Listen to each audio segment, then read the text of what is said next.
You lost your job maybe recently, maybe a while ago, and ever since something anew has felt like it's closing. Like a door just slammed on your future. Like everything you've worked for, sacrificed for giving your time and energy to. It all just dissolved in a moment you couldn't control, and the world moves unlike nothing happened. People around you keep grinding, keep posting wins, keep climbing. Meanwhile, you feel frozen, stuck between what you used to be and what comes next, unsure which direction is forward anymore. I get it, but let me tell you something they forgot to mention. When they handed you that termination letter, or when you saw that HR meeting on your calendar, or when the layoffs hit your inbox like a gut punch, this is not the end in fact. This is the beginning. They never told you about the beginning of who you really are. The beginning of the you that was buried under meetings, tasks to do lists, performance reviews, fake smiles and late night team ales. The you that got smaller every time you said yes to a job that made you feel invisible. This is the part of your story where you stop performing and start living, but it won't feel like that at first. No, at first it'll feel like grief. And not just grief over the paycheck. You'll grieve the structure 13.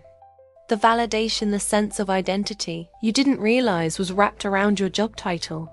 But that grief, that emptiness, it's not there to break you. It's there to wake you, to shake you from the trance you were in. Because you were running. Weren't you running so fast to stay relevant? To be productive? To look successful that you stopped asking the deeper questions? Is this what I'm here for? Am I actually proud of this life? If I died tomorrow, is this what I'd want to be remembered for? Most people never ask those questions until life forces them to. And right now, life is forcing you. Not because it's cruel, but because it's calling you to evolve. To let go of who you thought you had to be, and become who you were always meant to be. That's what this is, a sacred threshold. One most people are too scared to cross. Because let's be real, you could go back. You could jump into the first safe job that comes along. You could ignore the pull in your chest. You could mute your instincts again. You could patch the pain with a paycheck. But at what cost? Your fire? Your peace, your purpose. That's not the life you're meant for. You didn't come this far just to start the loop again. You didn't survive that burnout. Those sleepless nights, that's all-crushing routine, just to go back to what broke you. This is your beginning, but beginnings are messy. They come without maps, they look like endings. They feel like a confusion, like doubt, like what the hell do I do now? And that's okay, it's supposed to feel like that. Because real beginnings don't start with clarity. They start with courage, and courage isn't loud. It's quiet, it's the whisper that says, I don't know exactly where I'm going, but I know I can't stay where I was. It's the decision to build instead of beg, to explore instead of explain, to grow instead of grip the past. That's what you get to do now. You get to build a life that fits you, a life that aligns, a life that doesn't require you to shrink to survive. But it starts with letting go of the old story, the one that says you're only valuable if you're employed. The one that says success means staying in your lane.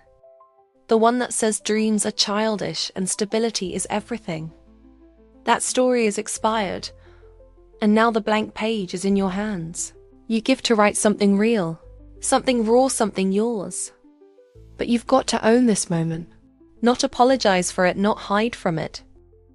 Own it, because what the world calls a breakdown, that might just be your breakthrough. You've been told that losing your job is something to be ashamed of, that it's a red flag, that it means you messed up or missed your moment. But the truth, losing your job might be the moment your real life begins. Not the scripted one, not the safe one.